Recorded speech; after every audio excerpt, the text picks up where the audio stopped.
Spiritual pussy enthusiasts.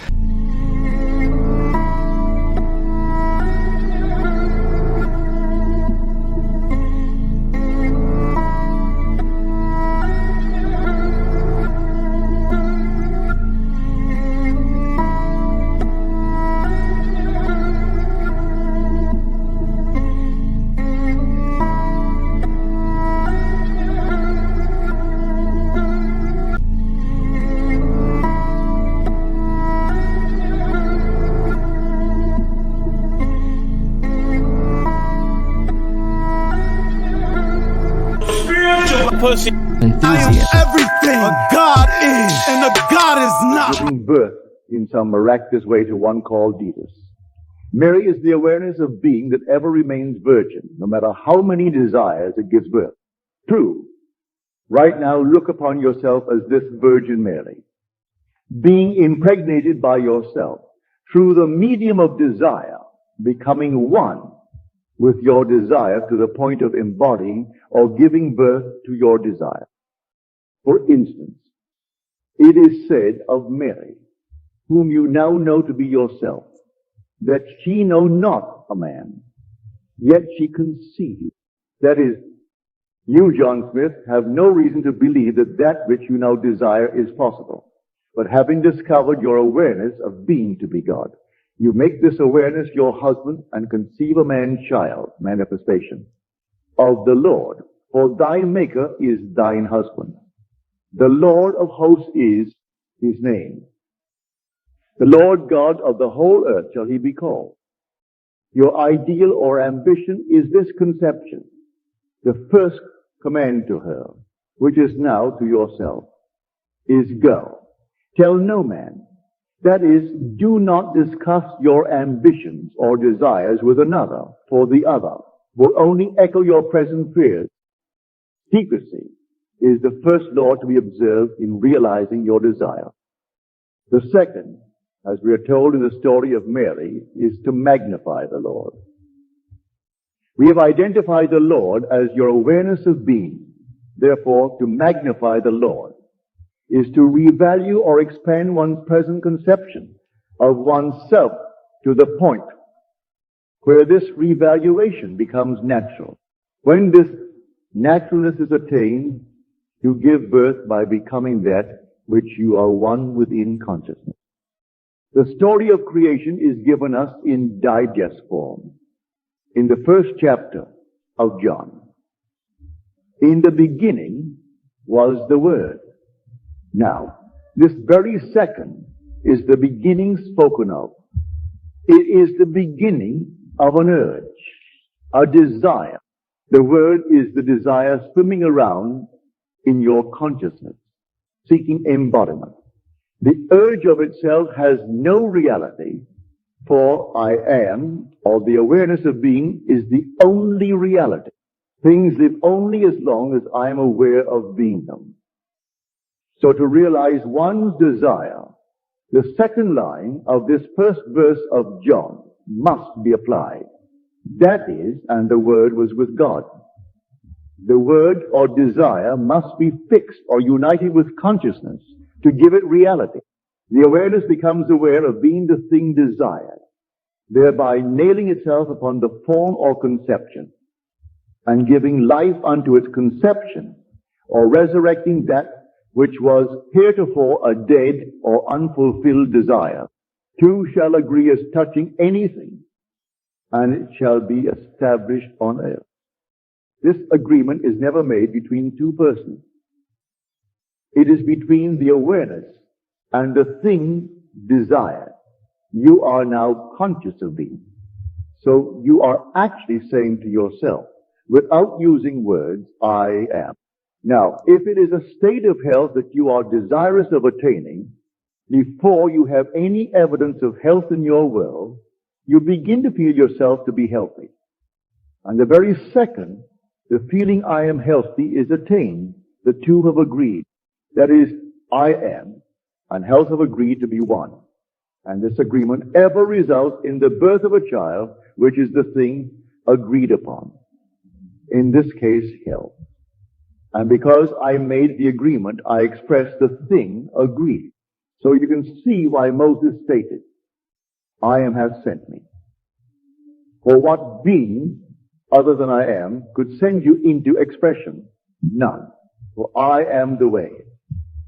Beside me there is no other. If you take the wings of the morning and fly into the uttermost parts of the world, or if you make your bed in hell, you will still be aware of being. You are ever sent into expression by your awareness, and your expression is ever that which you are aware of being. Again, Moses stated, I am that I am. Now here is something to always bear in mind. You cannot put new wine in old bottles or new patches upon old garments. That is, you cannot take with you into the new consciousness any part of the old man. All of your present beliefs, fears, and limitations are weights that bind you to your present level of consciousness. If you would transcend this level, you must leave behind all that is now your present self, or conception of yourself. To do this, you take your attention away from all that is now your problem or limitation and dwell upon just being. That is, you say silently, but feeling to yourself, I am. Do not condition this awareness as yet. Just declare yourself to be and continue to do so until you are lost in the feeling of just being faceless and formless.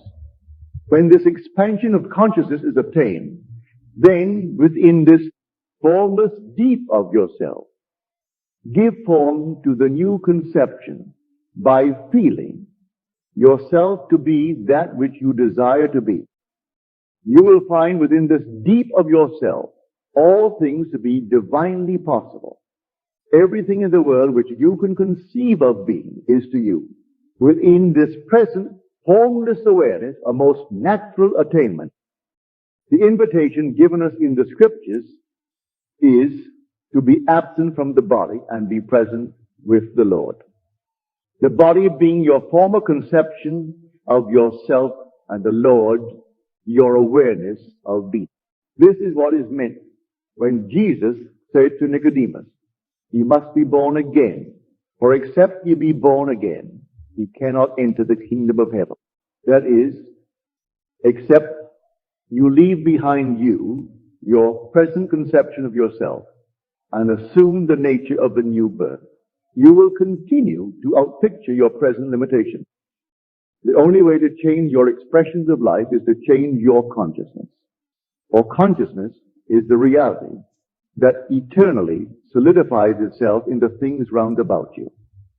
Man's world, in its every detail, is his consciousness outpictured. You can no more change your environment or world by destroying things than you can your reflection by destroying the mirror, your environment. And all within it reflects that which you are in consciousness.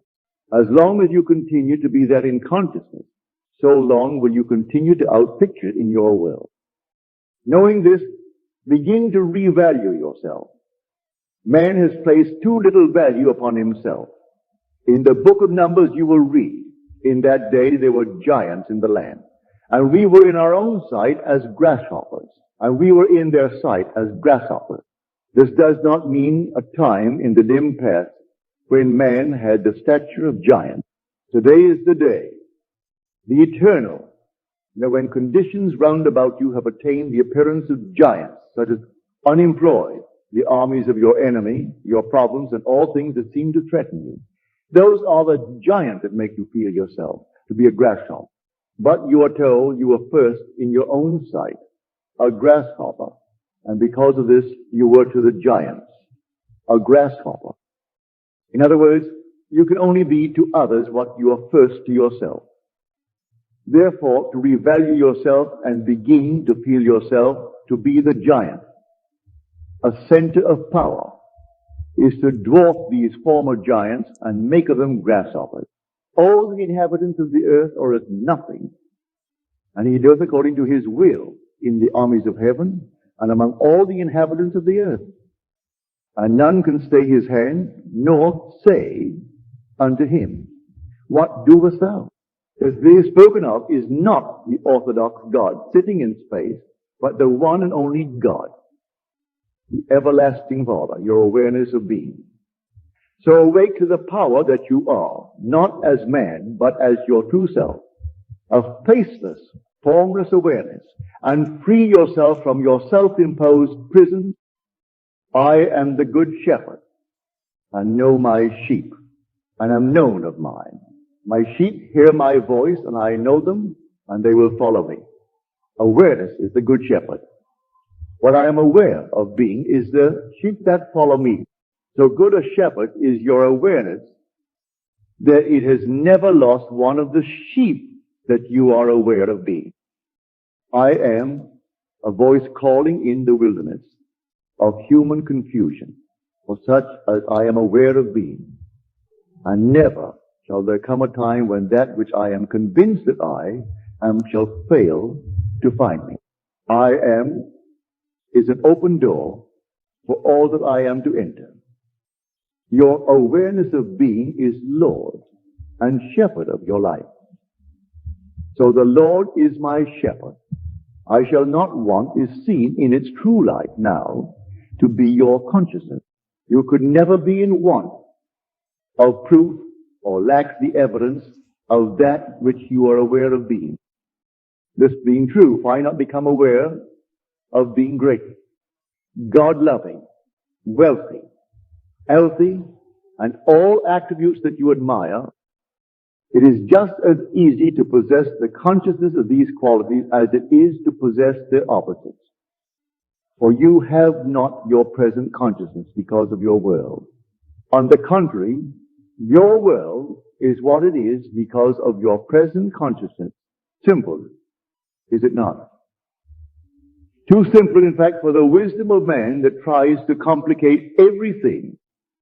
Paul said of this principle, it is to the Greeks or wisdom of this world, foolishness unto the Jews, or those who look for signs, a stumbling block. With the result that man continues to walk in darkness rather than awake to the being that he is.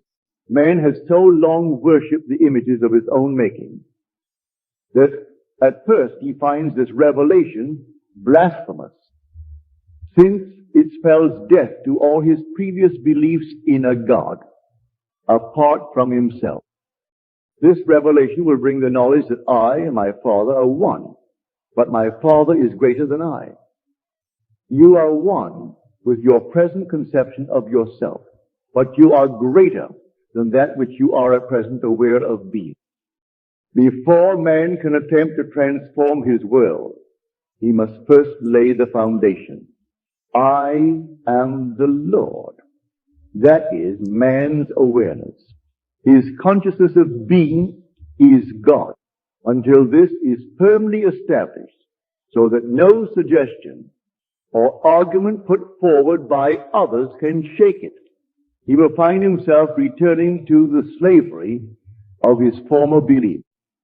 If ye believe not that I am he, ye shall die in your sin. That is, you shall continue to be confused and thwarted until you find the cause of your confusion.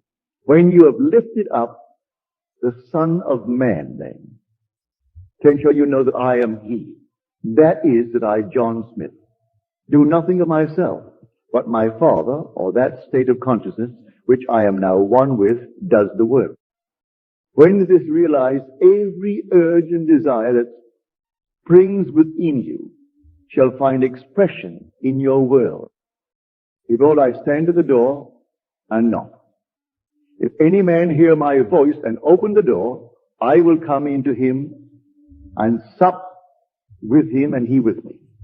The I knocking at the door is the urge. The door is your consciousness. To open the door is to become one with that which is knocking by feeling oneself, to be the thing desired, to feel one's desire. As impossible is to shut the door or deny this urge expression. To rise in consciousness to the naturalness of the thing felt is to swing wide the door and invite this one into embodiment. That is why it is constantly recorded that Jesus left the world of manifestation and ascended unto his Father. Jesus, as you and I, found all things impossible to Jesus as man. But having discovered his Father to be the state of consciousness of the thing desired, he but left behind him the Jesus consciousness and rose in consciousness to that state, desired and stood upon it until he became one with it. As he made himself one with them, he became that in expression. This is Jesus' simple message to man. Men are but garments that the impersonal being, I am, the presence that men call God, dwells in. Each garment has certain limitations. In order to transcend these limitations and give expression to that which, as man, John Smith, you find yourself incapable of doing, you take your attention away from your present limitations or John Smith's conception of yourself and merge yourself in the feeling of being that which you desire. Just how this desire or newly attained consciousness will embody itself, no man knows. For I, or the newly attained consciousness, has ways that ye know not of. Its ways are past finding out. Do not speculate as to the how of this consciousness embodying itself, for no man is wise enough to know the how. Speculation is proof that you have not attained to the naturalness of being the thing desired, and so are filled with doubts. You are told, he who lacks wisdom, let him ask of God, that gives to all liberally, and upbraideth not.